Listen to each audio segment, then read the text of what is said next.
අවුරුද්ද අපි සමරන්නේ අප්‍රේල් මාසයේ. ඒ විතරක් නෙමෙයි අපේ රටේ සංස්කෘතිය හොඳින්ම විදහාපාන අංගයක්නේ අපේ රටේ දේශීය නර්තන කලාව කියලා කියන්නේ. ඉතින් ජාත්‍යන්තර නර්තන දිනයත් යෙදලා තියෙන්නේ අප්‍රේල් මාසයේ. අප්‍රේල් මාසයේ 29 වෙනිදා. ඒ නිසා මේ කාරණා දෙකටම වැදගත් වෙන හරි අපූර්ව කෘතියක් ගැන කතා කරන්න අද දවසේදී අපි ලෑස්ති වුණේ. මේ කෘතියේ සඳහන් වෙන්නේ හරි අපූර්ව නර්තනාංගයක් ගැන. අපේ නර්තනාංගය ගැන බලලා නැවත වතාවක් අපි කෘතිය ගැන කතා කරමු. Hiru dewi wayune awurudu uda wanne utin ilpilenne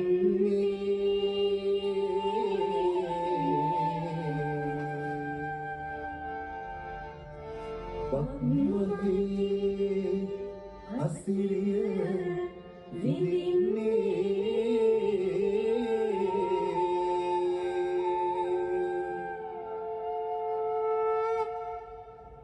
Taane tane kamdana kamdani Taane tane kamdana kaya Tei tane tane kamdana kamdani Tane tane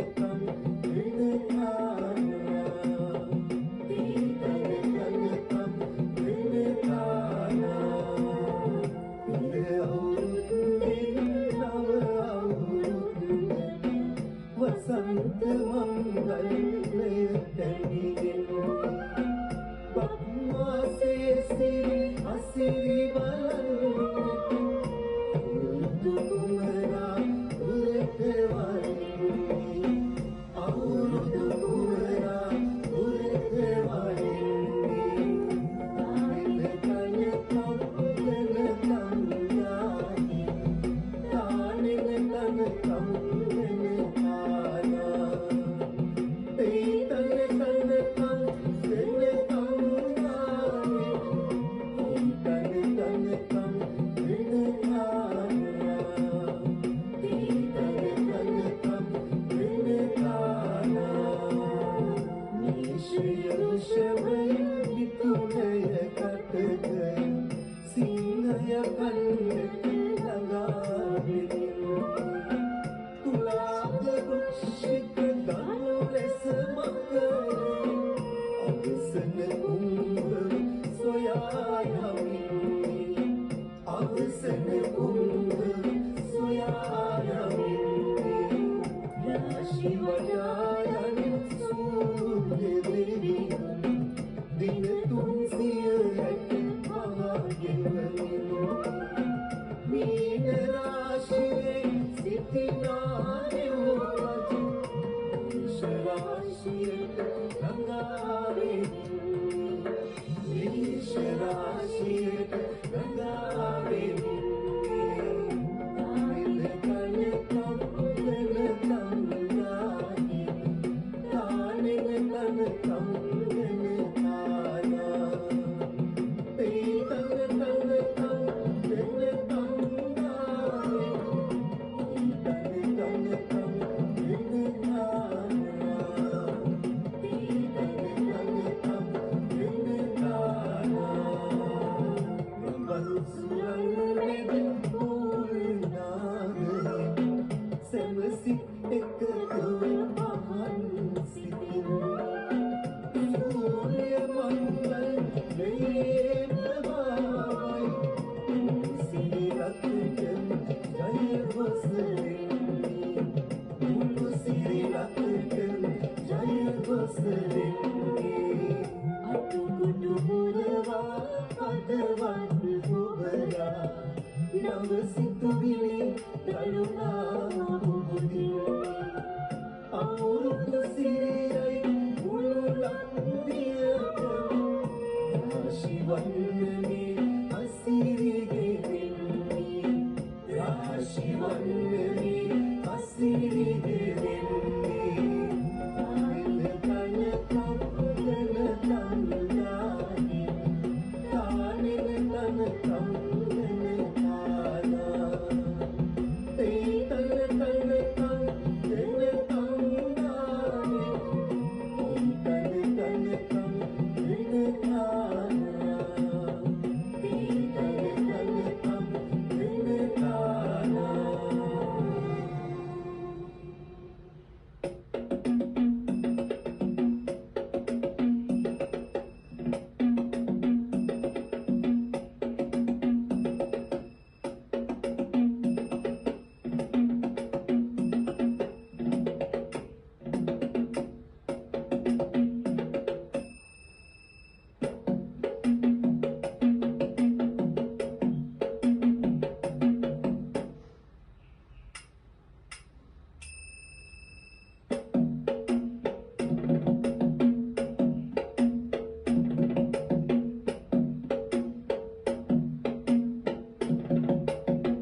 නන්දිකා පර්ණවිතාන කලාශ්‍රමයේ දරුවන් විසින් ඉදිරිපත් කරපු රාष्ट्रीय වන්දන තමයි ඔබ ඒ දැක්කේ.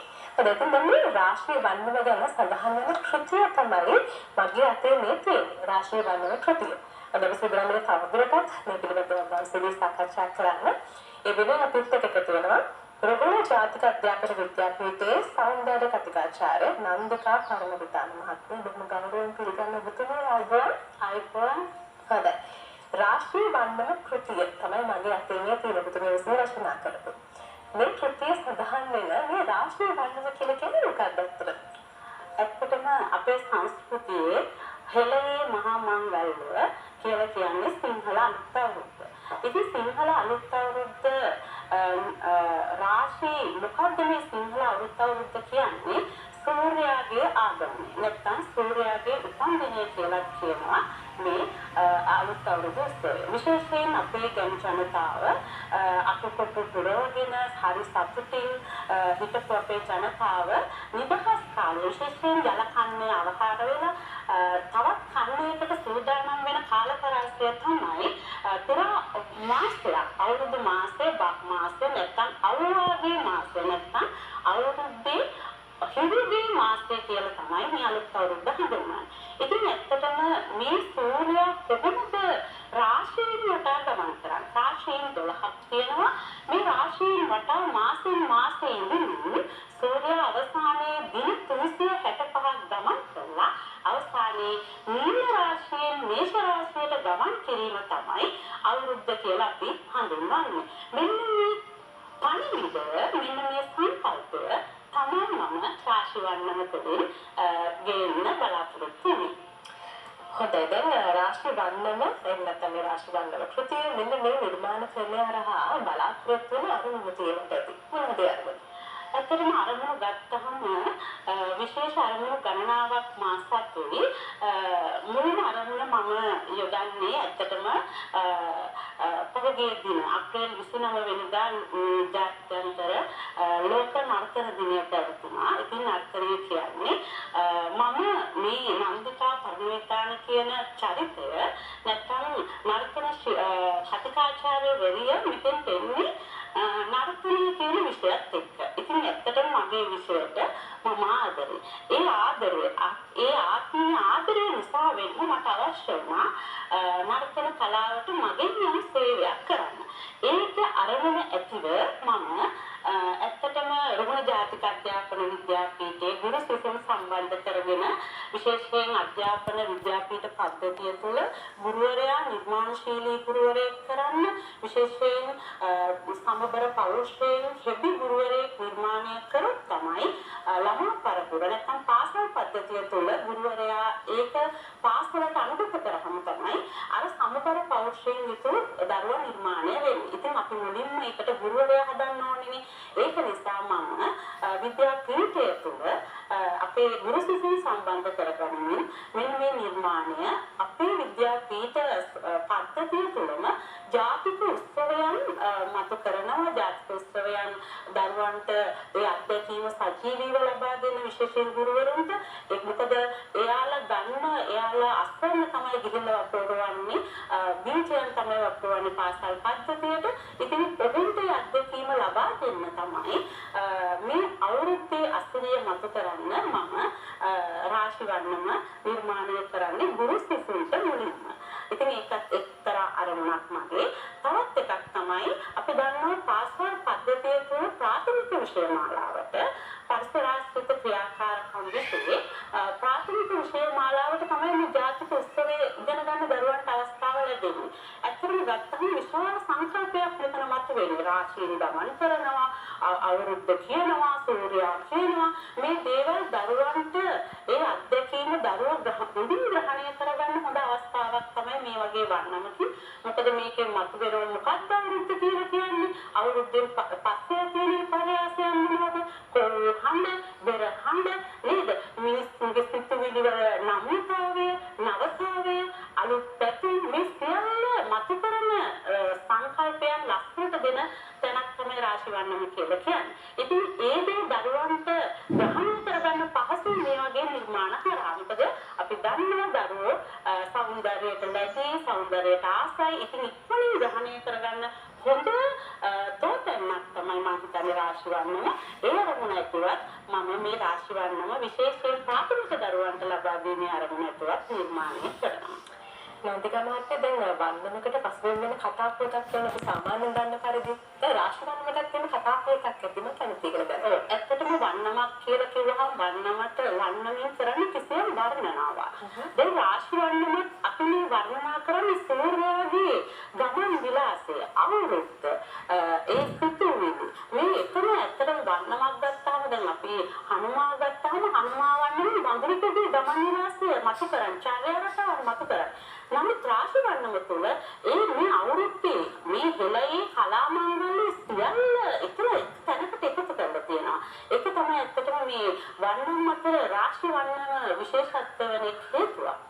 මේ සංකල්පය බිහි වෙන්නේ කොහොමද? ඇත්තටම මේ සංකල්පය බිහි වෙන්නේ මට මුලින්ම මම නර්තන කතිකාචාර්යවරියක් විදියට 2014 රුහුණු ජාතික අධ්‍යාපන විද්‍යාපීඨයේ වැඩ බාර ගන්නවා. ඉතින් රුහුණු ජාතික අධ්‍යාපන විද්‍යාපීඨයේ පමණක් නෙවෙයි මුළු විද්‍යාපීඨ පද්ධතියම තුළ ගුරුවරුන්ට විශේෂ ඇත්තටම ජාතික උත්සව ජාත්‍යන්තර දින මේ සියල්ල පිළිබඳ පූර්ණ අත්දැකීමක් ලබා දෙන විෂය මාලාවක නැත්නම් අපි කියනවා වාර්ෂික සැලැස්මක අන්තර්ගත වෙනවා. එතකොට අවුරුදු උත්සවය කියන්නේ ඒක සුවිශේෂීම අවස්ථාව. මේ අවුරුදු උදාව මත කරන්න මම මුලින්ම වැඩ බාරගෙන විද්‍යාපීඨයේ 2014 මුලින්ම අවුරුදු උත්සවයට මට හිතෙනවා වෙනසක් කරන්න ඕනේ මේ අවුරුදු උදාවේ කියලා. ඉතින් නර්තනය ඉගෙනගත්ත කෙනෙක් විදියට අපි ඉගෙන ගන්නවා 6 වසරේ නර්තන පාඩමේ අවුරුදු උත්සවය ගැන. මට ටක්ගාල මම නර්තන ගුරුවරියෙක් නිසා ඊට පෙර මට මතක් වෙනවා මේ පාඩමේ රාශින්ගේ මේ චක්‍රය ග්‍රහවලල්ලේ මේ ක්‍රියාකාරකම. ඇත්තටම ජ්‍යොතිෂ වේදය පිළිබඳව මට ලොකු දැනුමක් නැහැ. එතනදී මම සමරේ සමන්ත කියන ජ්‍යොතිෂ වේදියා හමු වෙලා ඔහුගෙන් අහනවා මොකක්ද මේ ක්‍රියාවලිය කියලා. එතකොට ඔහු පැහැදිලි කරලා දෙනවා ඇත්තටම රාශියක් කියන්නේ වර්ණයක් තියෙනවා. ඒ වගේම ඔහුට සංකේතයක් තියෙනවා හැම රාශියක්ම. හැම රාශියකටම සූර්යයා මාසෙන් මාසේ ඉන්නවා ගිහින් සෝදු කොයාගෙන වටේ යන ගමනක් තමයි මේක. ඒක නිසා මෙන්න මේ සියල්ල අවබෝධ කරගත්තට පස්සේ තමයි මම මේ රාශි වන්නම මොකද කවි ලිවීමේ හැකියාව මා සතුයි. ඒක නිසා විශේෂයෙන් මගේ ගුරුවරු මිරන්ඩා හේමලතා මෙතනිය ඒ වගේම අභාවක් ප්‍රාප්ත වෙලා හිටියක් මම සිහි කරනවා පියසාර ශිල්පාධිපතිතුමන් බෙර පද සියල්ල ඉක්මන්ගේ ඒ දුන්න ගුරුහරුකම් මත තමයි ගොඩනගන්නේ. ඒ වගේම තමයි ශ්‍රී ජයවර්ධනපුර විශ්වවිද්‍යාලයේ මගේ මුල් කාලේන පොඩි කාලේ ඉඳලා මට උගන්වපු ගුරුවරු ශ්‍රී ජයවර්ධනපුර විශ්වවිද්‍යාලයේ ගුරුවරු මේ සියල්ලගෙන්ම ගත්ත අත්දැකීම් එක්ක මම තැනකට අරගෙන එනවා මේ රාශි වන්නම. ඒකෙදි තමයි කවිපද නිර්මාණය කළා, බෙරපද නිර්මාණය කළා. ඒක තනිව සංගීත නිර්මාණය කරන්න මම උදේ කොට්ටවගම කියන සංගීත ආචාර්යවරයාට බාර දෙනවා. ඉතින් ඒක හරි ලස්සනට අපූර්වට මට සියල්ල නිර්මාණය කළ දෙනවා. මේ හෙඩ්රස් ඒ කියන්නේ ශීර්ෂ පළඳන සියල්ල රාශියෙන් මතුවන විදියට තමයි නිර්මාණය කරලා තියෙන්නේ. ඉතින් මේ දේ අවසාන විනාඩි කිහිපයක් ගත කරගෙන ඉන්නේ මේ පද ප්‍රවේදයක එක කවියක් ගායන වෙද්දී. මම කවියක් කොටසක් ඔබට ගායනා කරන්නම්.